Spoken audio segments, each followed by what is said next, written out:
25 रोजी अहमदनगर जिल्ह्यातील जामखेड तालुक्यातील तोंडी या गावी झाला. माझ्या वडिलांचे नाव मानवी शिंदे आणि माझ्या आईचे नाव सुशीलाबाई शिंदे. ज्यांचे विचार, ज्यांचा स्वातंत्र्याचे विचार, ज्यांचे काही सामाजिक विचार असतील त्या विचारांचा वारसा घेऊन पुढे चालून काही आताच्या मॉडर्न काळातील महिला आहेत त्या त्यांच्या विचाराचा वारसा घेऊन आपला भारत देश किंवा आपला जे काही समाज आहे त्या समाजामध्ये काय करत आहेत तर त्यांचं एक पद्धतीनं विचारांचं संगोपन करत आहेत पहिल्या काळातील महिलांच्या. अशा काही पुढच्या आधुनिक महिला आहेत त्याच्यामध्ये पहिल्यांदा महिला कीर्तनकार श्रावणी बोलते.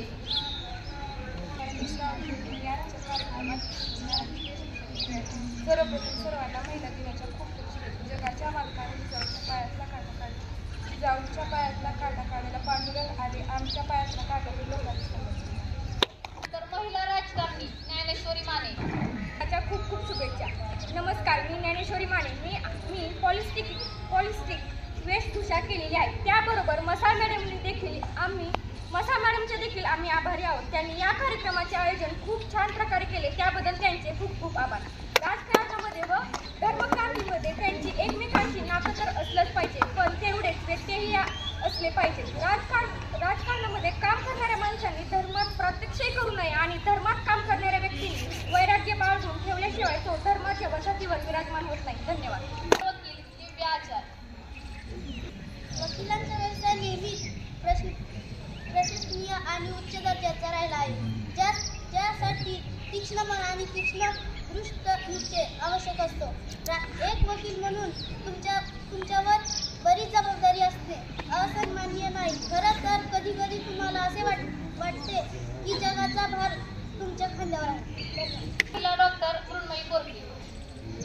Doctor is a person of great value, one who has the utmost respect in society. A doctor promotes and health facilities, fullness, wellness, and well-being. A doctor's role in society is to help his fellow man live a full and balanced life. A doctor is a director of care, treatment, or remedy.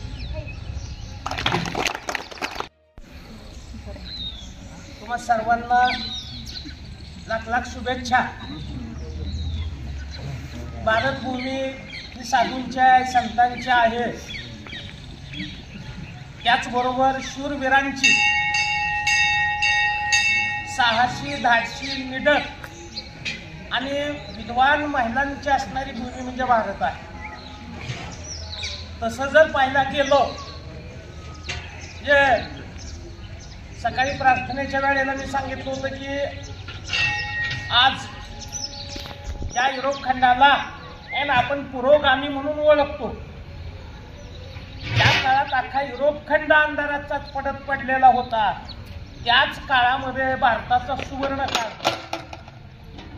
वेदांच्या मध्ये मैत्री असेल, गार्गी असेल, अशा अनेक विद्वान स्त्रियांचा असणारा उल्लेख आहे, ज्यामध्ये वेगवेगळ्या विषयावरती या महिलांच्या असणाऱ्या चर्चा त्या काळामध्ये प्रसिद्ध होत्या. केवळ वेदांच्याच काळामध्ये नव्हे तर आपल्याकडं स्त्रीला सन्मानाचं असणारं स्थान देण्यात आलेलं आहे. यामध्ये तिला लक्ष्मी, काली, महाकाली, भद्रकाली, कलकत्तेवाली, कधी कधी तसं पाहायला गेलं तर पुरुषाच्या मानानं स्त्री कुठंही कमी नाही.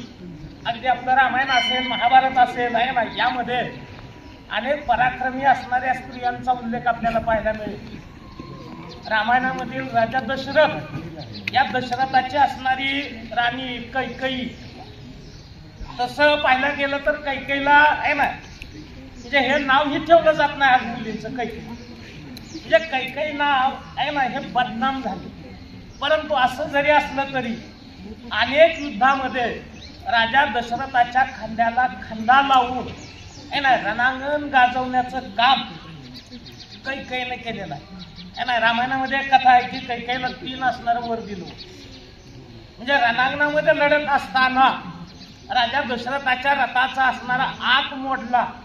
अशा परिस्थितीमध्ये राजा दशरथाच्या या युद्धामध्ये जराही उणीव न भासू देण्याचं काम कैकेयीनं केलं. म्हणजे कैकेयी रणांगणावरती अलीकडल्या काळातील आहे ना, झाशीच्या राणी असतील, जिजाऊ महासाहेब असतील, त्याचबरोबर येसुबाई महाराणी साहेब असतील, ताराराणी महासाहेब असतील, अशा अनेक कर्तृत्ववान स्त्रिया आपण आहे ना यांच्याविषयी माहिती जाणून घेतलेली आहे.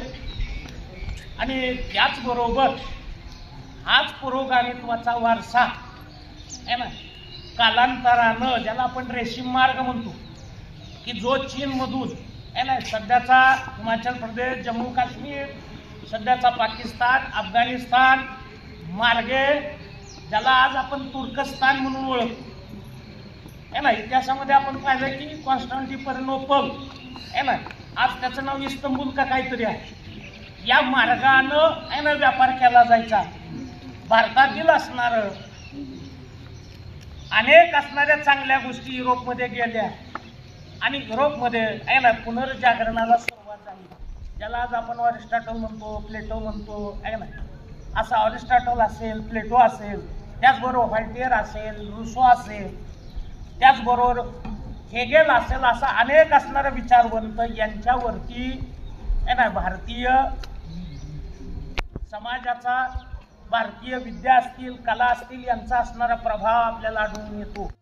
मुघलांची 30 वर्ष झुंज देणाऱ्या अशा ताराराणी हे पात्र साकारले समीक्षा जाधव हिनं. मृत्यूचा बदला घेण्यासाठी सज्ज झालेली वाघिणी मी सरसेनापती हंबीरराव मुंडे यांची कन्या आणि छत्रपती शिवाजी महाराजांची सून मी मोगल मारणारी ताराराणी. बाळ पाठीवरती बांधून आणि हातात लखलखती शमशेर घेऊन इंग्रजांशी झुंज देणाऱ्या झाशीची राणी. तिच्यासाठी त्यावेळेस स्वर्गामध्ये टाळ्या वाजल्या होत्या. झाशीची राणी म्हणून ओळखल्या जाणाऱ्या राणी लक्ष्मीबाई केवळ झाशीच्या संस्थेच्या राणी नव्हत्या, तर त्या निर्भयता आणि धैर्याचे उदाहरण होत्या, ज्याने आपल्याला स्वातंत्र्याच्या जवळ नेले. भारताच्या स्वातंत्र्याला आकार देण्यात झाशीच्या राणीचे मोठे योगदान आहे. त्यानंतर आपल्या सर्वांना शिक्षणाच्या प्रवाहात आणणाऱ्या, ज्यांच्यामुळे आज आपण या ठिकाणी बसून कार्यक्रम करू शकतो, पाहू शकतो आणि सर्वांना शिक्षणाच्या प्रवाहात आणणाऱ्या क्रांतिज्योती सावित्रीबाई फुले हे पात्र साकारले शिवानी देशमुख.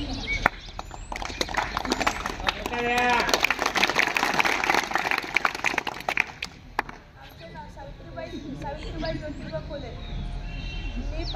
माझा जन्म 3 जानेवारीला झाला. मी पहिल्यांदा पुणे येथे मुलींची पहिली शाळा चालू केली. या शाळेला मी शिक्षण देण्यात जायचे तेव्हा लोक माझ्या अंगावर शेण, दगडगोटे भिरकावत होते, तरीही मी माझे नाही हटली. धन्यवाद. मध्ये छत्रपती संभाजी महाराज औरंगजेबाच्या हाती लागले. त्याचबरोबर 40,000 सैन्यासह जुल्फिकार खानाने रायगडास वेढा घातला. यावेळी रायगडावर महाराजांचं अख्खं कुटुंब अडकलेलं होतं.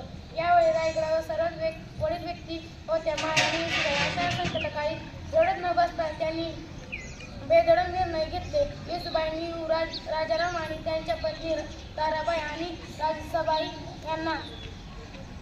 यांना रायगडावरून सही सलामत बाहेर काढले. पुढे राजाराम महाराजांनी कर्नाटक मार्गे तमिळनाडूतल्या जिंजीला पोहोचलेपर्यंत म्हणजे नोव्हेंबर 1689 पर्यंत येसुबाईंनी 10 महिने रायगडावर स्वतः लढवला आणि त्यानंतर कोणत्याही जीवितहानी न करता जुल्फिकार खानाशी तह करून रायगड त्यांच्या ताब्यात दिला. त्यांच्या जोडणीपणामुळे युवराज राजाराम महाराणी येसुबाई आणि युवराज शाहू भविष्यातले मराठी हिरे जिवंत राहिले. त्यांच्या या निर्णया क्षमतेमुळे महाराणी येसुबाई खरंच शिवरायांची सुनबाई शोभत होत्या. प्रत्येक क्षेत्रामध्ये बघा, पुरुष जसं फक्त बाहेरची कामं करू शकतात तसं स्त्रीच्या बाबतीत नाही. स्त्री काय करते, घर पण सांभाळते आणि जी काही तिची प्रोफेशनल लाईफ असेल ती पण सांभाळते आणि प्रायव्हेट लाईफ पण सांभाळते. म्हणजे त्या तुलनेत आजच्या काळामध्ये स्त्रिया पुरुषांच्या खांद्याला खांदा लावून नाही तर पुरुषांच्या खांद्याला धक्का देऊन पुढे जाऊन काम करू लागलेले आहेत आजच्या काळामध्ये, आजच्या युगामध्ये.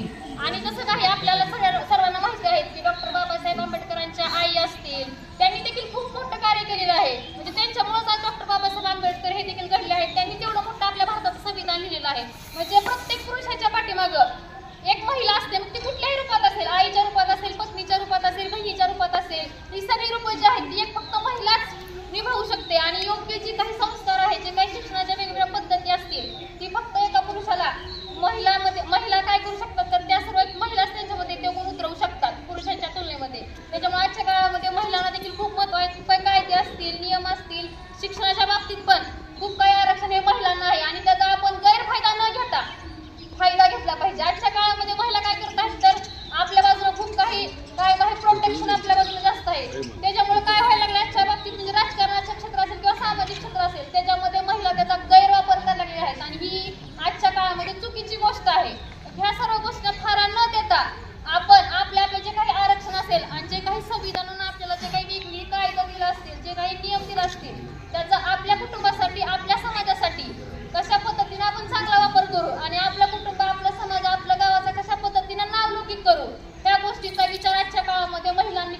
गरजेचं आहे. एवढं सांगून मी माझं प्रास्ताविक थांबवते. यानंतर ह्या सर्वांचं मनोगत घेतील. पहिल्यांदा 1 नंबर म्हणजे जिजाऊ. ना वाकणार ना झुकणार, अन्यायाविरुद्ध पलटवार करणार, सन्मानाने जगणार आणि सन्मानानेच मरणार. हे हिंदवी स्वराज्य आहे. इथे आयाबायांची पूजा केली जाते. जाऊन सांग तुझ्या बादशहाला, पुण्याची जहागिरी आता महाराज साहेबांची अर्धांगिनी झाली. तो आला नव्हता त्याला आणला होता, तो मेला नव्हता त्याला मारला होता, 32 दाताचा बोकड माझ्या राजाने एकट्याने फाडला होता.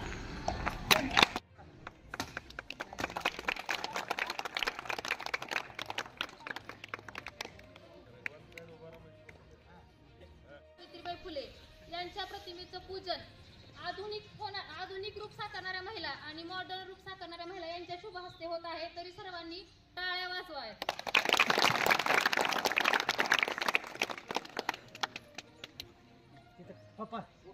चळवळाची मोहीम म्हणजे स्वतः पुढे होऊन आखणाऱ्या राणी लक्ष्मीबाई, शिक्षणाच्या प्रवाहात सर्वांना आणणाऱ्या क्रांतिज्योती सावित्रीबाई फुले त्यांच्या सर्वांना वंदन करून आपण आज आपल्या कार्यक्रमाची सुरुवात करूया. आजच्या कार्यक्रमाच्या अध्यक्ष निवड. आजच्या कार्यक्रमाचं अध्यक्षपद आदरणीय मोरे सरांनी भूषवावं अशी मी त्यांना विनंती करते. ज्या काही वेगवेगळ्या पोशाख करून आले, ज्या काही इतिहास काळातील महिला असतील किंवा आधुनिक काळाच्या महिला असतील, ज्यांनी जे काही पोशाख त्यांच्या आवडीने निवडलेला आहे आणि भविष्यात मग तुम्ही त्या गोष्टीमध्ये पारंगत असाल अशी आम्ही सर्वजण आशा बाळगतो. सर्वांनी समोर यायचे.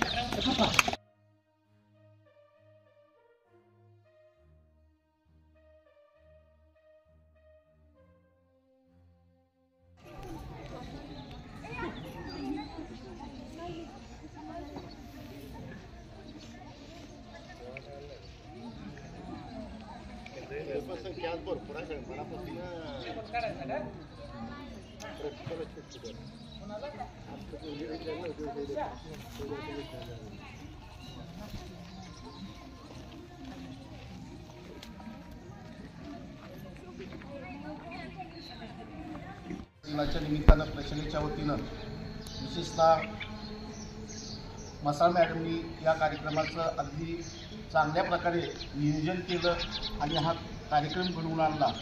आणि महिलांचे असणारे हक्क आणि अधिकार काय आहे, संविधानाने दिलेले आहेत याची सर्वांना जाणीव करून दिली. याबद्दल मसाळ मॅडमचं मी आभार मानतो. त्याचबरोबर प्रशालेचे मुख्याध्यापक यांनी देखील आपल्याला चांगल्या प्रकारचं मार्गदर्शन या ठिकाणी केलेलं आहे. सर्व शिक्षक या कार्यक्रमाला उपस्थित राहिले, शिक्षकेतर कर्मचारी कार्यक्रमाला उपस्थित राहिले, विद्यार्थी आणि विद्यार्थिनी देखील या कार्यक्रमाला उपस्थित राहिल्याबद्दल या सर्वांचं मी प्रशालेच्या वतीनं या ठिकाणी आभार मानतो. आणि ताज्या घडामोडी जाणून घेण्यासाठी आजच बहुजन आवाज न्यूज चॅनलला लाईक, शेअर आणि सबस्क्राईब करा.